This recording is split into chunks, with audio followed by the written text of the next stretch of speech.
Turkey's heartland, the high plateau of central Anatolia, has been inhabited for at least 8 millennia. Among its most famous regions is Cappadocia, mentioned in the Bible and known today for its eerie volcanic landscape and delicious local wines.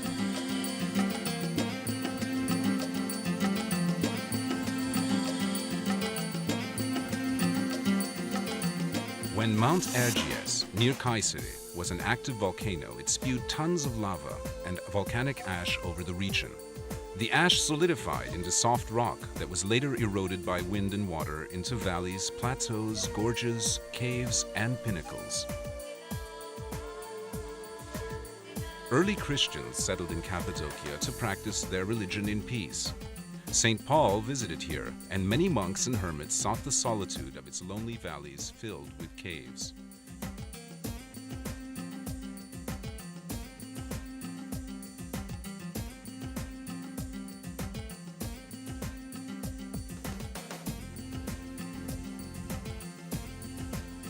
Today, Cappadocia is Turkey's most visually striking region. Visitors come from around the world to tour the Göreme Open Air Museum, a World Heritage Site sheltering dozens of medieval cave churches. Many of the church interiors are decorated with colorful frescoes of religious scenes. Perhaps the finest are the dark church, called Karanlık Kilise in Turkish, and the Church of the Buckle, or Tokalı Kilise.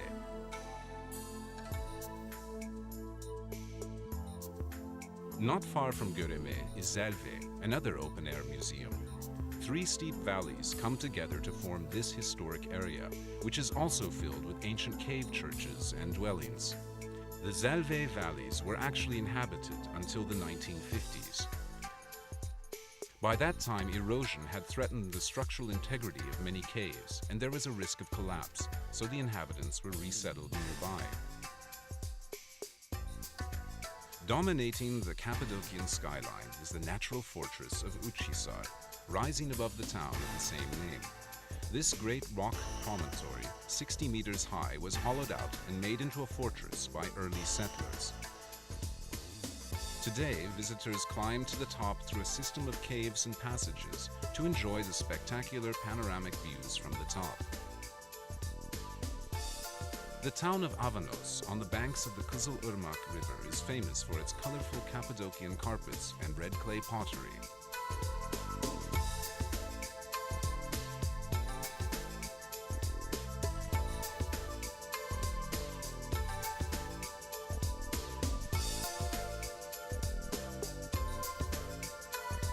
Among the strangest sights in this unusual region are the underground cities, vast labyrinths of tunnels, caves, and passages reaching 7 and 8 stories into the earth.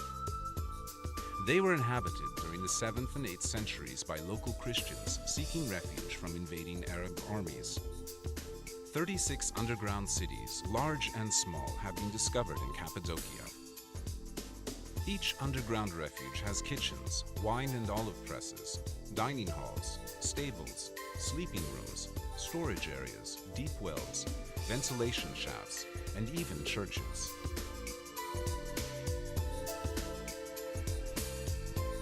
The entire complex could be closed off to enemies by rolling huge stone wheel doors across the entrance tunnels.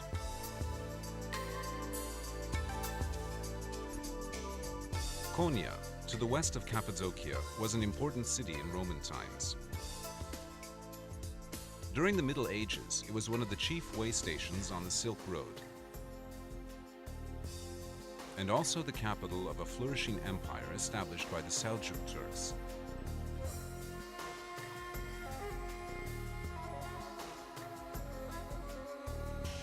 At the height of the Seljuk power of the 13th century, Konya was home to Mevlana Celaleddin Rumi, one of the world's greatest mystic poets and philosophers.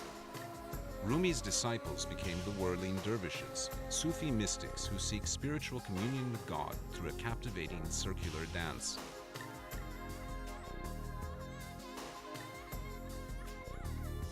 A common sight in Cappadocia are the caravanserais, great fortified structures built to encourage commerce along the Silk Road. Wealthy Seljuk Turkish benefactors, both men and women, provided funds to build them. They also provided daily food for caravaneers, fodder for the animals, mosques for worship, baths, and medical and veterinary care.